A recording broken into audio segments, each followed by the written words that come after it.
Hello students, welcome back to my channel. I hope you all are doing well. If you are new to my channel then please hit the bell icon. Students, ये part number 4 शुरू करने से पहले मैं आपको बता दूं कि हमने पार्ट नंबर 1, 2 और 3 के अंदर ऑब्जर्वेशन मेथड, इंट्रोस्पेक्शन मेथड और एक्सपेरिमेंटल मेथड को कवर किया है। अगर आपने वो वीडियोस को नहीं देखा तो आप ऊपर दिए गए आई बटन के ऊपर क्लिक कर सकते हैं। So let's start. This is part number 4 जिसके अंदर हम लोग क्वेश्चनियर मेथड को स्टडी करेंगे। Questionnaire is an inventory. Inventory का मतलब होता है रिकॉर्ड, जिसके अंदर बहुत तरह तरह के स्टेटमेंट्स हैं, क्वेश्चंस हैं जिसको हम लोग आंसर करते हैं इन येस और नो। जितनी भी इंस्ट्रक्शंस हैं वो सारी के सारी क्वेश्चनियर के टॉप के ऊपर लिखी जाती हैं। That is read out to the subject before giving the questionnaire. Questionnaire की हेल्प से हम लोग बहुत तरह के ह्यूमन एस्पेक्ट्स को स्टडी कर सकते हैं, जैसे कि इंटेलिजेंस, पर्सनैलिटी, एडजस्टमेंट, एग्जैक्ट। दो तरह के क्वेश्चनियर होते हैं, एक जो कि टाइम बाउंडेड होते हैं और दूसरे जिसके अंदर कोई भी टाइम लिमिट नहीं होती। और जो ये क्वेश्चनियर है ये एडमिनिस्टर किए जाते हैं या तो ग्रुप के अंदर या फिर इंडिविजुअल टू इंडिविजुअल।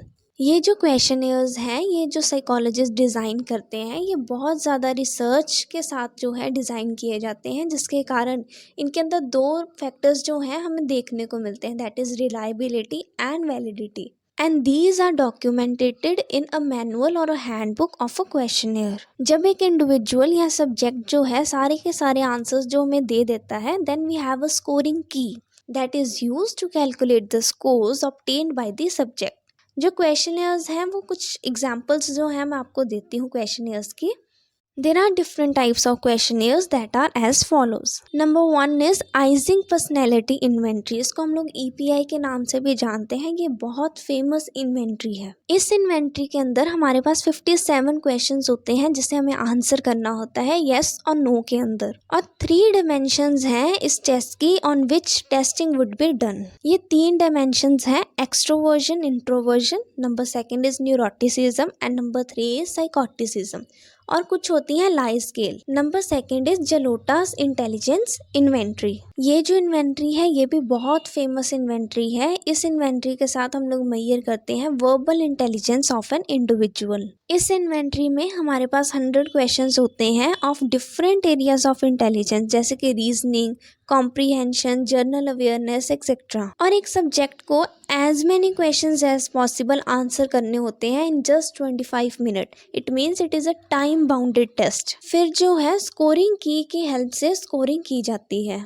ऐसे ही बहुत तरह तरह के क्वेश्चनियर्स अवेलेबल हैं in various aspects of human behaviour. हमने 2 एस्पेक्ट्स के बारे में मैंने बताया, एक था पर्सनैलिटी, नंबर 2 वॉज इंटेलिजेंस। सो ऐसे ही बहुत तरह के ह्यूमन बिहेवियर हैं जिनके ऊपर जो है क्वेश्चनियर मेथड जो हमारे पास अवेलेबल है। और ये जो टेस्ट है ये हमारे पास डिफरेंट एज ग्रुप के अकॉर्डिंग भी अवेलेबल होते हैं। सो इस टेस्ट के अंदर कुछ मेरिट्स और डीमेरिट्स हैं। सबसे पहले हम इसके मेरिट्स के बारे में बात करते हैं। Number 1 is this method is quite easy to use and it is useful method. इसका मतलब है कि जो क्वेश्चनियर मेथड है that can be easily administered as the instructions are given on the top of the inventory. हमने देखा कि जो भी इंस्ट्रक्शंस हैं वो टॉप ऑफ द इन्वेंट्री के ऊपर लिखी होती हैं, तो ये बहुत ईजी है यूज़ करने के लिए। और जो मैनुअल या फिर हम लोग कह सकते हैं जो हैंडबुक है वो that is provided by the test maker that helps the psychologist to interpret the results. Number 2 is it is a reliable method. इसका मतलब रिलायबिलिटी का मतलब होता है consistencies of scores over time. Number 3 is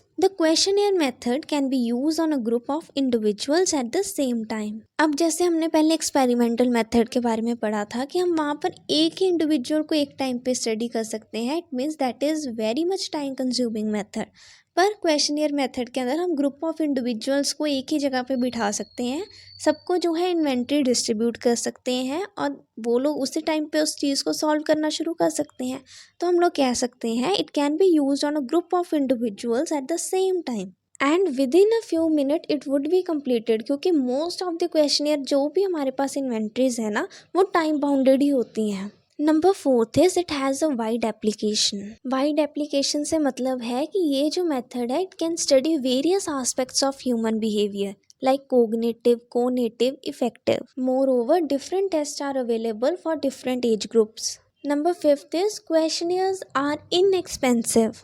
Questionnaires are one of the most affordable way to gather quantitative data. Even जो questionnaires हैं इनको हम लोग वेबसाइट पे या फिर ईमेल भी कर सकते हैं कस्टमर्स को, तो इसके साथ क्या है, हमें बहुत ज़्यादा डाटा जो है वो ऑब्टेन हो जाता है within a few minutes. Now let's come to its demerits. Number 1 is it can not be use on illiterate individuals. Questionnaire method जो है हम लोग उन्हीं इंडिविजुअल्स पर अप्लाई कर सकते हैं हु कैन रीड और right, or we can say they have ability to understand written language, so we can say it cannot be used on illiterate individuals. Second demerit is limited information can be obtained through questionnaire method. इसका मतलब है कि ज़्यादातर जो questionnaires हैं that are in the form of questions which has to be answered in only yes or no. तो yes और no से हम लोग डिटेल इन्फॉर्मेशन कभी भी ऑब्टेन नहीं कर सकते, तो we can say only limited information can be obtain through questionnaire method.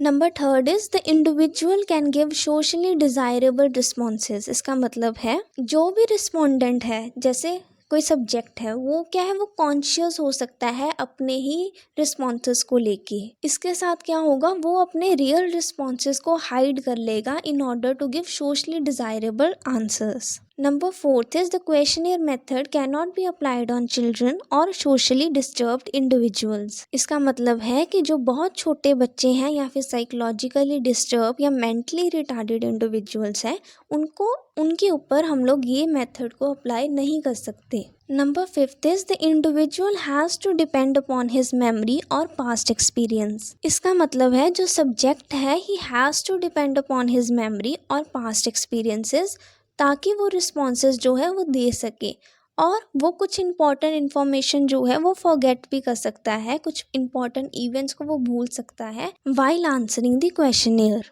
Number 6 is dishonest answers. Questionnaire method के अंदर सबसे बड़ा इशू यही है, डिसऑनेस्टी. जो रिस्पोंडेंट है, मतलब जो सब्जेक्ट है, वो 100% ट्रूथफुल रिस्पॉन्सेस कभी नहीं देगा.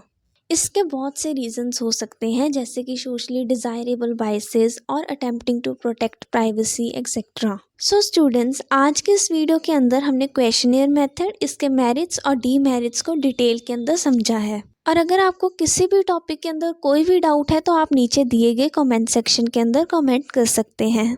And do like, share and subscribe my channel. Thank you.